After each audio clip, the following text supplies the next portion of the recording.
Good evening to all.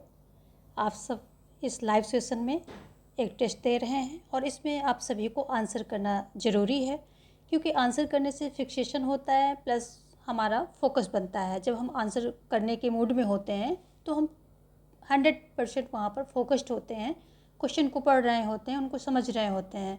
तो answer करने के मूड में होना बहुत ज़रूरी है, आंसर करना बहुत ज़रूरी है फिक्सेशन के लिए। ये क्लास बहुत ही इंपॉर्टेंट होने वाली है, तो फटाफट क्लास को अपने दोस्तों में शेयर कर दें और सेशन को लाइक भी कर दें। फिर क्या होता है, सेशन शुरू होने के बाद आप लोग लाइक करना भूल जाते हैं। इस लाइव टेस्ट में हम बहुत ही थोड़े समय बहुत ज़्यादा क्वेश्चन को कवर करते हैं, तो आप सभी ज़्यादा से ज़्यादा संख्या में आइए। यहाँ से मुश्किल से 20 मिनट में आप बहुत सारे क्वेश्चन को देख के जाते हैं, रिवीजन करके जाते हैं और उसकी प्रैक्टिस होती है। आप हमें पोलपाथ ज्वाइन कर सकते हैं। टेलीग्राम पे पोलपाथ के नाम से बना है, इसे आप जो ज्वाइन कर लें, वहाँ PDF वगैरह आपको मिल जाएंगी जो भी होंगे। तो चलिए आज का हम पहला क्वेश्चन देखते हैं और आंसर आप सभी करेंगे। आज का पहला क्वेश्चन क्या कह रहा है कि निम्न में कौन सा कथन उचित नहीं है। 4 कथन दिए गए हैं। निम्न में कौन सा कथन उचित नहीं है, कौन सा नहीं है। भारत का राष्ट्रपति 5 साल की अवधि के लिए निर्वाचित किया जाता है। वह अपने पद से त्यागपत्र प्रधानमंत्री को सौंप सकता है। वह कोई भी लाभ का पद नहीं रख सकता। वह संसद के किसी भी सदन का सदस्य नहीं हो सकता है। तो यहाँ ऑप्शन बी है, यही गलत हो जाएगा। बाकी सभी जो है सेंटेंस सही हैं, क्योंकि भारत का जो है राष्ट्रपति क्या होता है कि अपना त्यागपत्र उपराष्ट्रपति को देता है और उपराष्ट्रपति अपना त्यागपत्र राष्ट्रपति को देता है, यानी कि दोनों एक दूसरे को त्यागपत्र देते हैं। और अनुच्छेद 52 में कहा गया है कि राष्ट्रपति भारत का एक राष्ट्रपति होगा, ठीक है। और उसके चुने जाने के लिए पात्रता क्या होगी कि वो उसकी आयु जो है 35 वर्ष होनी चाहिए, और क्या है कि वो लोकसभा का सदस्य चुने जाने की योग्यता रखता हो, भारत का नागरिक हो। तो ये सभी जो हैं बेसिक सी योग्यताएं हैं। ऑप्शन बी यहाँ पर गलत हो जाएगा। जो राष्ट्रपति होगा अपना त्यागपत्र उपराष्ट्रपति को सौंपेगा। देखेंगे हम नेक्स्ट क्वेश्चन। अगला क्वेश्चन क्या कह रहा है, निम्न युग्मों में से कौन सा सही सुमेलित नहीं है। यहाँ पर कौन सा सही सुमेलित नहीं है, कुछ विषय दिए गए हैं और सूचियाँ यानी कि संघ सूची, राज्य सूची, समवर्ती सूची दी गई हैं। राज्यों के उच्च न्यायालयों का संगठन संघ सूची, पुलिस राज्य सूची, मूल्य नियंत्रण समवर्ती सूची, स्टॉक एक्सचेंज राज्य सूची, शेयर बाजार यानी कि राज्य सूची डी, स्टॉक एक्सचेंज राज्य सूची। तो यहाँ पर जो है कौन सा सही नहीं है, यहाँ पर ऑप्शन जो है डी, ये सही नहीं है। ये जो है ये केंद्र सूची का विषय है। ऑप्शन डी यहाँ पर सही हो जाएगा। देखेंगे नेक्स्ट क्वेश्चन। अगला क्वेश्चन है, निम्नलिखित में से कौन सा राज्य के उच्च न्यायालय का क्षेत्राधिकार नहीं है। पहले इसको हम सर्कल कर लेंगे। उच्च न्यायालय की बात हो रही है, उच्चतम न्यायालय की, तो यहाँ उच्च न्यायालय की बात हो रही है। प्रारंभिक क्षेत्राधिकार, अपीली, निरीक्षण क्षेत्राधिकार एंड परामर्श संबंधित क्षेत्राधिकार। आंसर कीजिए। तो यहाँ पर जो है प्रारंभिक क्षेत्राधिकार, अपीली और निरीक्षण संबंधित क्षेत्राधिकार उच्च न्यायालय एवं उच्चतम न्यायालय दोनों के अंतर्गत में आते हैं, अंडर में आते हैं। और लेकिन जो परामर्श संबंधी क्षेत्राधिकार है ये सिर्फ उच्चतम न्यायालय के अंडर में आता है, यानी कि सिर्फ यहाँ पर उच्चतम न्यायालय का क्षेत्राधिकार है। इसमें विधिक या राष्ट्रहित का कोई मुद्दा होगा तो उस पर राष्ट्रपति जो है इनकी सलाह ले सकता है, परामर्श ले सकता है, पर दोनों ही बाध्य नहीं होंगे। ना तो ये उच्चतम न्यायालय बाध्य होगा देने के लिए, ना ही राष्ट्रपति बाध्य होंगे उनकी सलाह को मानने के लिए।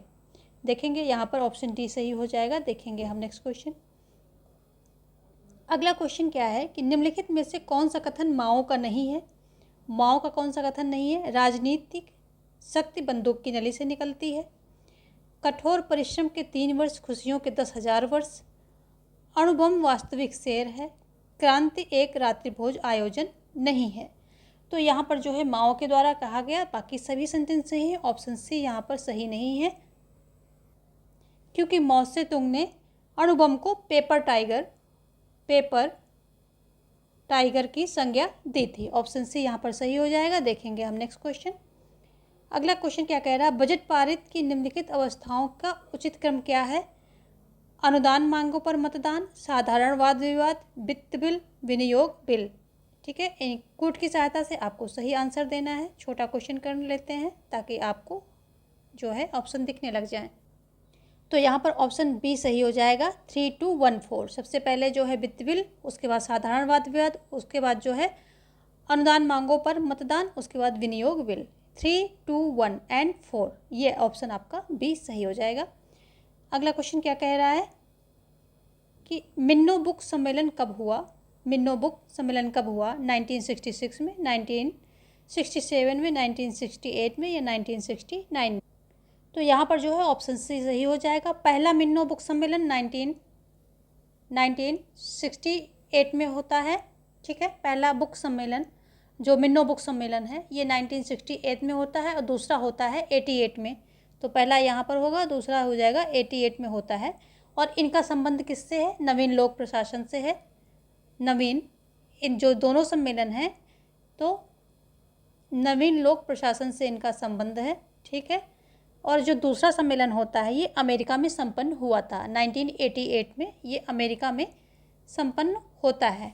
तो पहला होता है 1968 में, दूसरा होता है 1988 में। ऑप्शन सी यहाँ पर सही होगा। देखेंगे हम नेक्स्ट क्वेश्चन। अगला है, निम्नलिखित युग्मों में से कौन सा सही सुमेलित नहीं है?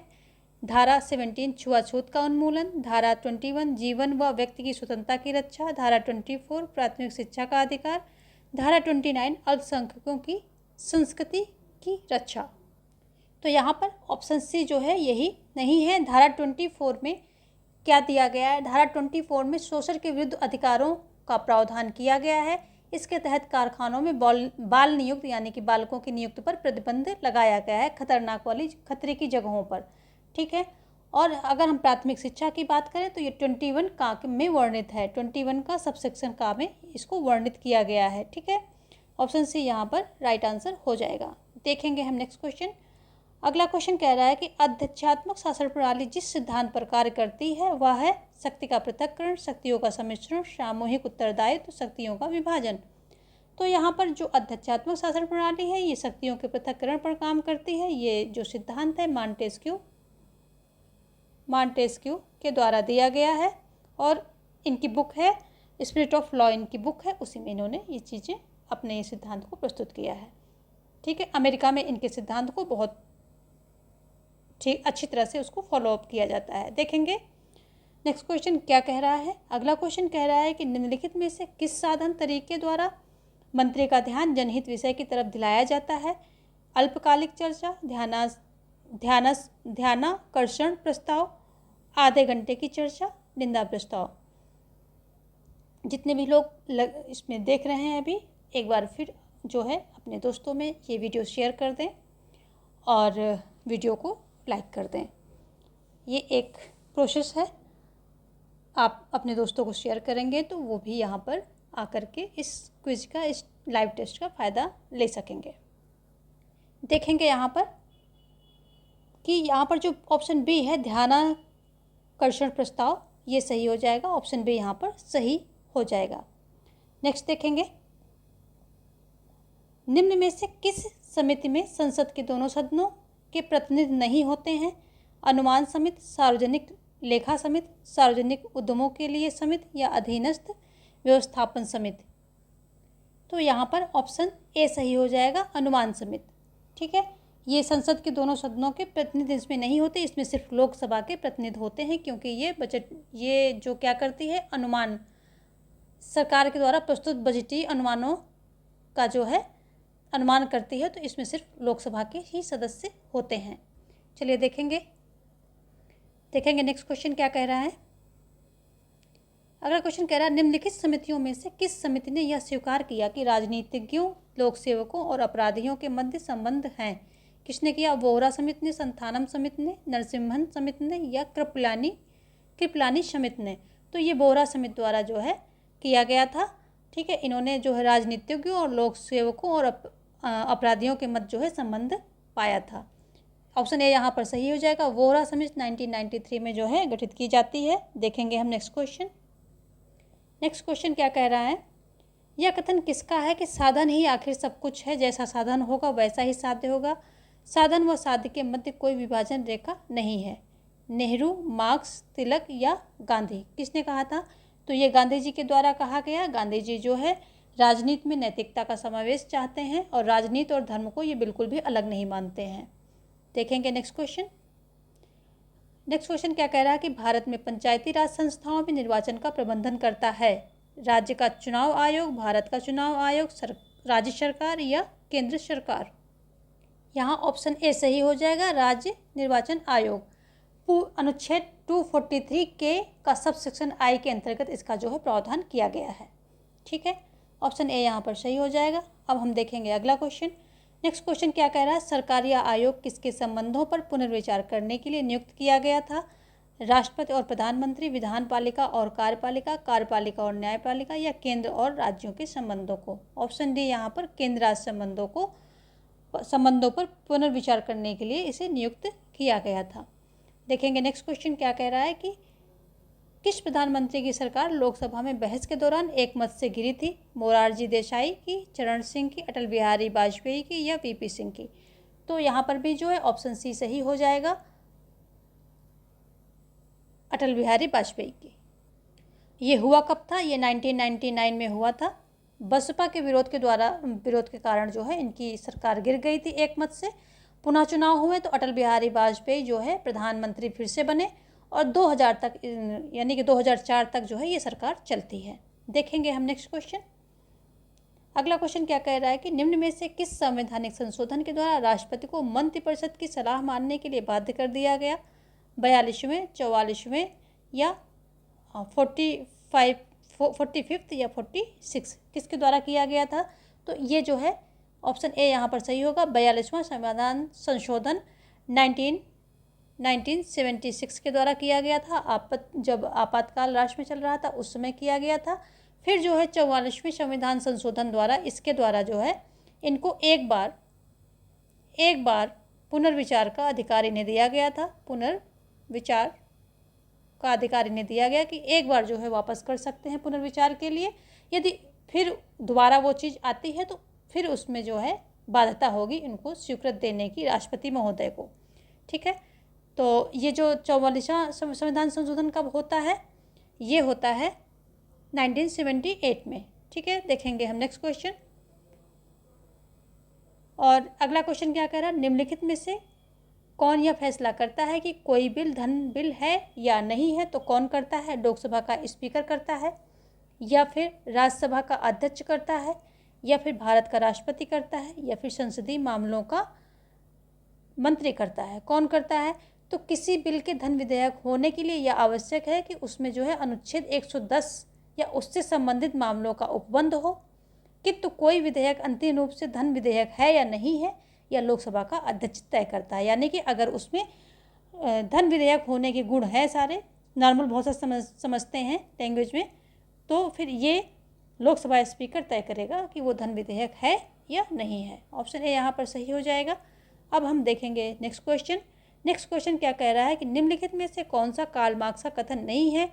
राज्य का लोप हो जाएगा, एक वर्ग रहित एवं राज्य रहित समाज होगा, पूंजीवाद अपनी कब्र स्वयं खोदता है, वैश्वीकरण पूंजीवाद का दूसरा रूप है। तो शुरुआत के ए, बी, एन, सी ये तीनों ही ऑप्शन सही है अकॉर्डिंग टू मार्क्स, लेकिन जो वैश्वीकरण पूंजीवाद का दूसरा रूप है ये मार्क्स के अकॉर्डिंग जो है सही नहीं है, यही आंसर गलत है। नहीं पूछ रहा है तो यही गलत है। देखेंगे अब हम नेक्स्ट क्वेश्चन। अगला क्वेश्चन क्या कह रहा है, नेक्स्ट क्वेश्चन है, यह कथन किसका है कि प्राकृतिक अवस्था में जीवन एकाकी, दरिद्र, अपवित्र, असभ्य और क्षणिक था? तो ये किसने कहा है? हॉब्स, लॉक, रूसो या मैकियावेली, किसने कहा है? तो ये तीनों ही जो है सामाजिक संविदा सिद्धांत से संबंधित हैं, हॉब्स, लॉक, रूसो। तो ये जो कहा है कि एकाकी, दरिद्र, अपवित्र, असभ्य और क्षणिक था, ये इस प्रकार की प्राकृतिक अवस्था को दर्शाने वाले हॉब्स महोदय हैं। ऑप्शन ए जो है यहाँ पर सही हो जाएगा। ठीक है, देखेंगे हम नेक्स्ट क्वेश्चन। नेक्स्ट क्वेश्चन कह रहा है कि एकात्मक शासन की विशेषता है लिखित व कठोर संविधान, संविधान की सर्वोच्चता, दोहरी नागरिकता, सभी शक्तियाँ केंद्र में निहित। एकात्मक शासन की व्यवस्था की यहाँ पर बात हो रही है। तो एकात्मक शासन व्यवस्था शासन में क्या होता है? शक्ति केंद्रीकृत होती है। ठीक है, जो एबी डाइसी के अनुसार एकात्मकता ऐसे राजनीतिक संगठन का संकेत देती है जिसमें एक केंद्रीय शक्ति नियम पूर्वक सर्वोच्च विधायी सत्ता का प्रयोग करती है। ठीक है, तो जो एकात्मक व्यवस्था वाले राज्य हैं वो यूके हैं, फ्रांस हैं, बेल्जियम है, श्रीलंका, इटली, ये सभी जो हैं एकात्मक व्यवस्था वाले राज्य हैं। ऑप्शन डी यहाँ पर सही हो जाएगा।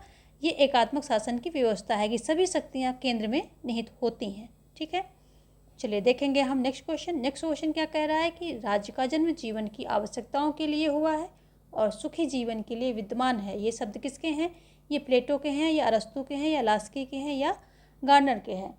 तो ऐसा कहने वाले कौन हैं? ऐसा कहने वाले जो हैं, ऐसा कहने वाले प्लेटो महोदय हैं। ठीक है, और सॉरी अरस्तु हैं। अरस्तु ने ऐसा कहा, ऑप्शन बी यहाँ पर सही हो जाएगा। जबकि प्लेटो क्या कहते हैं? प्लेटो कहते हैं कि राज्य जो है व्यक्ति का बृहद रूप है। बृहद रूप ये बताते हैं, एक कीवर्ड देखिए और याद कर लीजिए इनका जो है, राज्य को व्यक्ति का बृहद रूप बताते हैं। अरस्तु क्या कहते हैं कि राज्य जो है व्यक्ति के पूर्व है। ठीक है, चलिए देखेंगे हम नेक्स्ट क्वेश्चन। नेक्स्ट क्वेश्चन क्या कह रहा है कि मूल्यों का आधिकारिक विभाजन राजनीति की यह परिभाषा निम्नलिखित में से किसने दी थी? तो किसने दी थी? रॉबर्ट डाहल ने दी या फिर लास्की ने दी या फिर डेविड ईस्टन ने दी या फिर प्लेटो ने दी? तो ये जो है मूल्यों का आधिकारिक विभाजन या मूल्यों का आधिकारिक आवंटन, ये डेविड ईस्टन से संबंधित है। ठीक है, यहाँ पर ऑप्शन सी जो है सही हो जाएगा। इनकी पुस्तक political system and inquiry in the state of political science में इन्होंने इस चीज़ को, इस सिद्धांत को दिया है। इनकी बुक का नाम फिर सुन लें, political system and inquiry in the state of political science. इसमें जो है अपने इस सिद्धांत को इन्होंने दिया है। देखेंगे हम नेक्स्ट क्वेश्चन। यहाँ पर ऑप्शन सी जो है राइट हो जाता है। नेक्स्ट क्वेश्चन क्या कह रहा है कि निम्नलिखित में से कौन न्यू इंडिया नामक पुस्तक के लेखक हैं? न्यू इंडिया नामक Durgadas, RC. Majumdar, Annie Besant या मदन मोहन मालवीय? कौन है? तो एनी बेसेंट यहाँ पर जो है ऑप्शन सी सही हो जाएगा। एनी बेसेंट जो है न्यू इंडिया नामक इस पुस्तक के जो है क्या है, लेखक लेखिका हैं। थियोसॉफिकल सोसाइटी की अध्यक्ष पद पर जो है ये आसीन थी भारत में, इसी वजह से आई थी। थियोसॉफिकल सोसाइटी की अध्यक्ष बनकर ये यहाँ पर काम करने आई थी। ठीक है, ये कांग्रेस की प्रथम महिला अध्यक्ष भी बनी थी, तो ये भी बात आपको याद रखनी है। और ये 1916 में तिलक जी के साथ होम रूल आंदोलन का इन्होंने नेतृत्व भी किया है। न्यू इंडिया और कॉमनवेल्थ, इनकी दो ये प्रमुख जो हैं कृतियां हैं, इन दोनों को आप याद रखेंगे, कॉमनवेल्थ तथा न्यू इंडिया। साथ में ये भी देख लेंगे कॉमनवेल्थ, ये दो इनकी जो हैं मेन जो हैं कृतियां हैं। देखेंगे हम नेक्स्ट क्वेश्चन। यहाँ पर option C is the right answer. Next question क्या कह रहा है कि मार्क्सवाद ने द्वंद्ववाद का सिद्धांत किससे लिया है? किससे लिया है? लॉक से लिया है, रूसो से लिया है या हीगल से या फिर ग्रीन से? किससे लिया है? तो मार्क्स ने जो है अपना द्वंद्ववाद का सिद्धांत लिया है हेगल से। हेगल से इन्होंने लिया है, बट इसमें थोड़ा सा फर्क होता है। जो हेगल हैं वो चेतना को जो है महत्वपूर्ण थी, उनके लिए चेतना, व्यक्ति की चेतना महत्वपूर्ण थी, लेकिन मार्क्स के लिए पदार्थ महत्वपूर्ण था। उनके अनुसार पदार्थ का प्रारंभिक अवस्था वाद है। ठीक है, फिर उसका जो है उसमें उस अवस्था में कुछ अंतर्निहित होते हैं, क्या विरोध होते हैं, तो फिर वो प्रतिवाद आता है, और प्रतिवाद जब दोनों में टकराव होता है उसके बाद संवाद आता है। तो वाद प्रतिवाद, वाद प्रतिवाद, प्रतिवाद और संवाद, जब इन दोनों में टकराव होता है तो संवाद आता है। तो ये जो है पदार्थ पर फोकस करते हैं, सॉरी हेगल जो है चेतना पर फोकस करते हैं, मार्क्स पदार्थ पर फोकस करते हैं, ये आप ध्यान रखेंगे। चलिए देखेंगे हम नेक्स्ट क्वेश्चन क्या कह रहा है। अगला क्वेश्चन कह रहा है कि G8 देशों का सदस्य निम्नांकित में से कौन नहीं है? इटली नहीं है, फ्रांस नहीं है, जापान नहीं है या चीन नहीं है? तो कौन नहीं है? इसमें जो है ऑप्शन जो डी सही हो जाएगा, चीन। G8 एक अंतर्राष्ट्रीय मंच है। इस मंच की स्थापना फ्रांस द्वारा 1975 में की जाती है। 1975 में की जाती है। किसके द्वारा की जाती है? फ्रांस के द्वारा। ठीक है, समूह जो है 6 के नाम से विश्व के 6 सबसे धनी राष्ट्रों की सरकार के साथ मिलकर इसका जो है बनाया गया था। ये राष्ट्र कौन कौन से थे? France, Germany, Italy, Japan, Britain और संयुक्त राज्य अमेरिका। तो France, Germany, Italy, Japan, Britain and संयुक्त राज्य अमेरिका, ये 6 राष्ट्र थे सबसे धनी राष्ट्रों का। ये एक समूह था जिसे G8 के नाम से जाना जाता है, और फ्रांस द्वारा इसकी स्थापना की गई थी। ठीक है, 1975 में। देखेंगे नेक्स्ट क्वेश्चन हम। अगला क्वेश्चन क्या कह रहा है, निम्नलिखित में से किसके जीवन के अधिकार को, स्वतंत्रता के अधिकार को, किसने जीवन के अधिकार को, स्वतंत्रता के अधिकार को और संपत्ति के अधिकार को प्राकृतिक अधिकार माना है? हॉब्स ने माना है, लॉक ने माना है, या रूसो ने माना है, या मिल ने माना है? तो किसने माना है? आप सभी को पता है, वेरी इजी क्वेश्चन, ये लॉक के द्वारा माना गया है। और इन्होंने जो है संपत्ति के अधिकार को सबसे ज़्यादा महत्व दिया है। संपत्ति के अधिकार के अंतर्गत बाकी के दो अधिकार यानी कि जो स्वतंत्रता और जीवन के अधिकार को समाहित माना है। इनकी बुक की बात कर लें तो two treaties on civil government, इसी में इन्होंने इस सिद्धांत का प्रतिपादन किया है और ये बातें कही हैं, ठीक है। और क्या है जो मेन बात है, जो इनकी कोई भी सरकार जो होती है उसे लॉक क्या फिड्यूसरी बोलते हैं या फिर ट्रस्ट कहते हैं। तो ट्रस्ट ज़्यादा एग्जाम में पूछा जाता है, ठीक है। इनकी सरकार को इन्होंने ट्रस्ट कह के बुलाया है। और ये जो कोई भी सरकार जैसे लॉक फिड्यूसरी या ट्रस्ट कहते हैं तो व्यक्ति के इन अधिकारों का उल्लंघन नहीं कर सकती है, और यदि वो ऐसा करती है तो सरकार को हटा दिया जाएगा, व्यक्ति पुनः नई सरकार की स्थापना करेंगे। तो जो दो वर्ड यहाँ पर जो याद रखने आए हैं आपको, ये फिड्यूसरी और ट्रस्ट आपको याद रखने हैं। सरकार के बारे में इन्होंने लॉक ने इन दोनों वर्ड का प्रयोग किया है। चलिए देखेंगे हम नेक्स्ट क्वेश्चन। अगला क्वेश्चन क्या कह रहा है कि निम्नलिखित में से कौन स्वराज पार्टी से संबंधित है? डॉक्टर राजेंद्र प्रसाद, सरदार पटेल, मोतीलाल नेहरू या जवाहरलाल नेहरू? कौन जो है किसका, ये जो स्वराज पार्टी है इससे कौन संबंधित है, इसकी बात हो रही है। तो यहाँ पर जो है मोतीलाल नेहरू ये संबंधित हैं स्वराज पार्टी से। स्वराज पार्टी की स्थापना कब होती है? ये जब असहयोग आंदोलन की असफल हो जाता है, गांधी जी इसको वापस ले लेते हैं चौरी चौरा कांड के बाद, तो फिर जो है ये मोतीलाल और कुछ और लोग मिलकर के स्वराज पार्टी की स्थापना करते हैं और कहते हैं कि अब हम जो है चुनाव के द्वारा सरकार में घुसेंगे और घुस कर चुनाव की नीतियों का विरोध करेंगे। ये सारी बातें को, इन सारे मोटिव को लेकर, उद्देश्य को लेकर स्वराज पार्टी का गठन होता है, ठीक है। देखेंगे हम अगला क्वेश्चन। संवैधानिक सरकार का अभिप्राय है क्या है? सीमित शासन, संविधान की धाराओं के अनुसार चलने वाली सरकार, शासकों की इच्छा अनुसार चलने वाली इस सरकार, या दलीय नेताओं की इच्छा अनुसार चलने वाली सरकार। तो यहाँ पर आपको ऑप्शन जो है ठीक से देखना है और बताना है कि संवैधानिक सरकार जो होती है इसका मतलब क्या है। तो इसका मतलब है कि सीमित शासन, तो ये हो जाएगा सीमित शासन। ऑप्शन ए यहाँ पर सही हो जाएगा, ठीक है। संवैधानिक सरकार का मतलब होता है सीमित शासन, जो ऑप्शन यहाँ पर दिए गए हैं उसके अकॉर्डिंग। बाकी और भी कुछ होती हैं विशेषताएं। यहाँ पर क्या है, निम्नलिखित में से सकारात्मक स्वतंत्रता का समर्थक कौन है? सकारात्मक स्वतंत्रता की बात हो रही है, टी.एच. ग्रीन है, कार्ल मार्क्स हैं, जे.एस. मिल हैं या एच. लास्की हैं? कौन है यहाँ पर?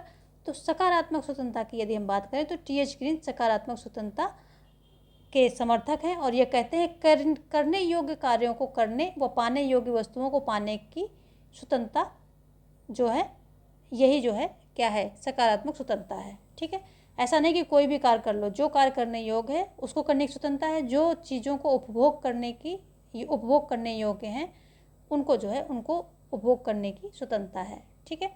जे.एस. मिल स्वतंत्रता में विभेद करते हुए दो प्रकार के भेद किए हैं और इसमें जो है इन्हें स्वपरक कार्य और अन्य परक कार्य बताए हैं जे.एस. मिल ने, कि जो स्वपरक यानी कि अपने संबंधित कार्य होते हैं उसमें किसी का हस्तक्षेप इन्होंने मना किया है, और जो अन्य परक कार्य होते हैं उसमें राज्य हस्तक्षेप कर सकता है, ठीक है।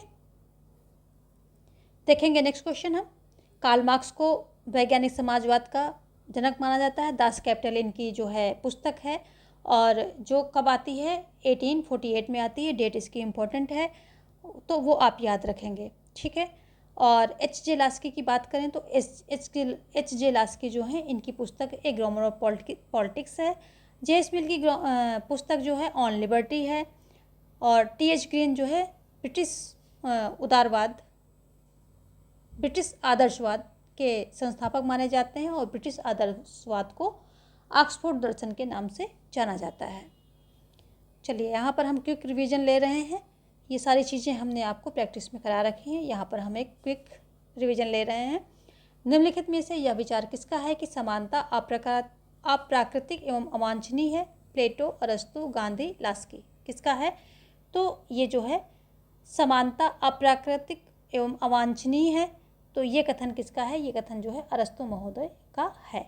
यहाँ पर ऑप्शन बी जो है सही हो जाएगा।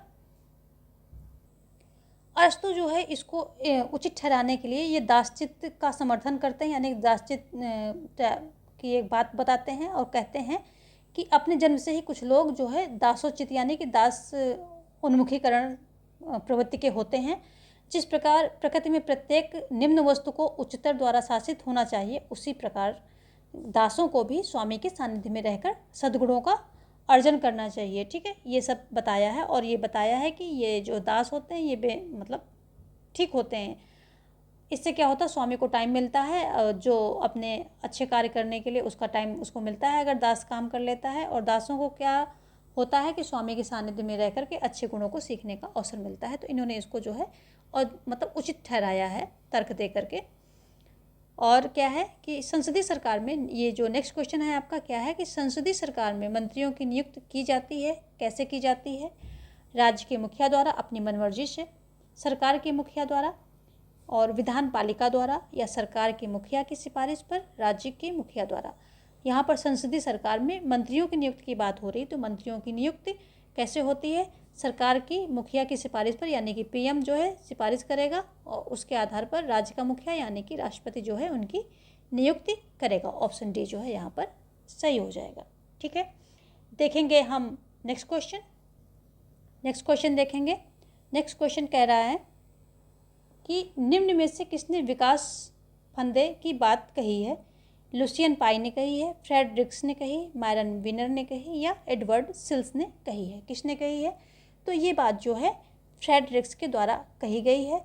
ये कहते हैं कि उत्तर औपनिवेशिक युग पर अपने इन्होंने विचार दिए हैं और कहते हैं कि विकास की पश्चिमी होड़ के 9 स्वतंत्र होड़ में, जो पश्चिमी होड़ की है, इसमें क्या है कि 9 स्वतंत्र राष्ट्र जो बने हैं, इसमें अपने संसाधनों को मतलब विकास के लिए अपने संसाधनों का भरपूर दोहन करते हैं। इस प्रक्रिया में इन राष्ट्रों को और अधिक शोषण होता है और वे निरंतर गरीब बनते जाते हैं। तो इसी को बोला है विकास का फंदा, यानी कि विकास के चक्कर में वो अपने प्राकृतिक संसाधनों का शोषण करते हैं और गरीब यानी कि फंदे में फंस जाते हैं और गरीब हो जाते हैं। तो ये इसे विकास का फंदा बोला है। किसके लिए? जो ये औपनिवेशिक उत्तर औपनिवेशिक युग पर अपने विचार इन्होंने देते हुए बोला है। चलिए हम आगे देखेंगे। नेक्स्ट क्वेश्चन, संसदीय सरकार में प्रधानमंत्री और मंत्रिपरिषद पद पर रह सकते हैं, कौन रह सकता है? संसदीय सरकार की बात हो रही है। जब तक राज्याध्यक्ष का विश्वास प्राप्त है, जब तक मतदाताओं का विश्वास प्राप्त है, जब तक मतदाताओं को किए हुए वायदे पूरे करते हैं, जब तक विधान पालिका के निम्न सदन का विश्वास प्राप्त है। तो यहाँ पर जो है ऑप्शन डी सही हो जाएगा। संसदीय सरकार की जो अगर प्रमुख विशेषताओं की बात करें तो कौन कौन सी विशेषताएं हैं? प्रतीकात्मकता, राष्ट्राध्यक्ष यानी कि राज्याध्यक्ष जो होगा वो नाम मात्र का होगा, राजनीतिक कार्यपालिका, विधानमंडल का अंग जिसका अस्तित्व विधानमंडल के समर्थन पर आश्रित होता है। और यहाँ पर ऑप्शन डी सही हो जाएगा। ठीक है, विशेषताएं और भी हैं पर अभी हम यहाँ पर रैपिड रिवीजन ले रहे हैं, तो आप इन सब चीज़ों का हमने अपनी प्रैक्टिस में अच्छे से समझा रखा है पूरा टाइम दे करके। देखें कि नेक्स्ट क्वेश्चन क्या कह रहा है कि लुसियन पाई के अनुसार राजनीतिक विकास के तत्व हैं, कौन कौन से हैं? सहभागिता, एकता और औद्योगिकरण, राजनीतिक एकीकरण, सहभागिता एवं राष्ट्रीय कल्याण, राजनीतिक एकीकरण, आर्थिक विकास और राष्ट्रीय कल्याण। डी है समानता, समता एंड क्या है? विभिन्नीकरण। ठीक है, तो यहाँ पर ऑप्शन डी आपका सही होगा। समानता का मतलब क्या होता है? समानता का मतलब होता है कि ऐसे जो परंपरागत समाज के लोग हैं, आधुनिक समाज में क्या होता है, नागरिकों का दर्जा पा जाते हैं। जो प्रजा होते हैं जिनके पास कोई अधिकार नहीं होते हैं, तो वो अब नागरिकों का दर्जा पा जाते हैं। ठीक है, क्षमता की बात करें तो यहाँ पर जो सार्वजनिक मामलों के प्रबंध, विवाद के नियंत्रण और जनसाधारण की नई नई मांगों का सामना करने के लिए जो राजनीतिक प्रणाली होती है इसकी क्षमता में बढ़ोतरी हो जाती है। ठीक है, विभेदीकरण की बात करें तो राजनीतिक प्रणाली की विशिष्ट कृत्यों को संपन्न करने के लिए भिन्न भिन्न और विशिष्ट संरचनाएं उभर कर आती हैं। ठीक है, तो ये तीनों चीज़ें हो गई और यही जो है राइट आंसर है। लुसियन पाई के अनुसार राजनीतिक विकास के तत्व में कौन कौन से हैं? समता, समानता, क्षमता एंड विभिन्नीकरण। ठीक है, देखेंगे आगे। द्विसदनात्मक मुख्य विशेषता है, किसकी है? सदनात्मक व्यवस्था की, अध्यक्षात्मक व्यवस्था की, संघात्मक व्यवस्था की या एकात्मक व्यवस्था की, किसकी है? तो ये जो है ऑप्शन सी यहाँ पर सही हो जाएगा, संघात्मक व्यवस्था की। देखेंगे नेक्स्ट क्वेश्चन। संसदात्मक व्यवस्था में निम्न सदन के प्रति प्रधानमंत्री की जवाबदेही है: प्रत्यक्ष और नियंत्रण, अप्रत्यक्ष, कभी कभी, केवल निम्न सदन की बैठकों के दौरान। तो संसदात्मक व्यवस्था में निम्न सदन के प्रति जो है प्रधानमंत्री की जवाबदेही प्रत्यक्ष और निरंतर होती है। ऑप्शन यहाँ पर सही हो जाएगा। देखेंगे हम नेक्स्ट क्वेश्चन। नेक्स्ट क्वेश्चन कह रहा है कि निम्नलिखित में से कौन सी अध्यक्षात्मक व्यवस्था की मुख्य विशेषता है? कौन सी है? सामूहिक उत्तरदायित्व, निश्चित अवधि, विधान पालिका के प्रति जवाबदेही, नाम मात्र का राज्याध्यक्ष। तो यहाँ पर निश्चित अवधि, ऑप्शन बी जो है सही हो जाएगा। अध्यक्षात्मक व्यवस्था की मुख्य विशेषता यही है, वो अपनी जो है अवधि पूरी करते हैं। एक बार चयनित हो गए तो अवधि अपनी पूरी करते हैं। जोन ऑफ इंडिफरेंस की संकल्पना का संबंध किससे है? शक्ति से है, निर्णयन से है, सत्ता से है, नेतृत्व से है। तो ये किससे है? ये जोन ऑफ इंडिफरेंस की धारणा का प्रतिपादन किसने किया है? चेस्टर बर्नार्ड ने किया है। और इसका जो है संबंध किससे है? सत्ता यानी कि अथॉरिटी से है। इससे है चेस्टर बर्नार्ड ने इसका जो है प्रतिपादन किया है। इनडिफरेंस का मतलब क्या होता है? लापरवाही। इसका हिंदी अगर अनुवाद करेंगे तो इनडिफरेंस का मतलब लापरवाही। तो लापरवाही का एक क्षेत्र या एक एरिया, इसका ये मतलब निकलेगा हिंदी में। देखेंगे हम नेक्स्ट क्वेश्चन। अगला क्वेश्चन क्या कह रहा है कि मैक्स वेबर के नौकरशाही के सिद्धांत की निम्नलिखित में से कौन सी विशेषता नहीं है? पदसोपान, कार्य विभाजन, पदोन्नति, शासक के प्रति वचनबद्धता। किसकी बात हो रही है? यहाँ जो मैक्स वेबर के नौकरशाही सिद्धांत की यहाँ पर बात हो रही है।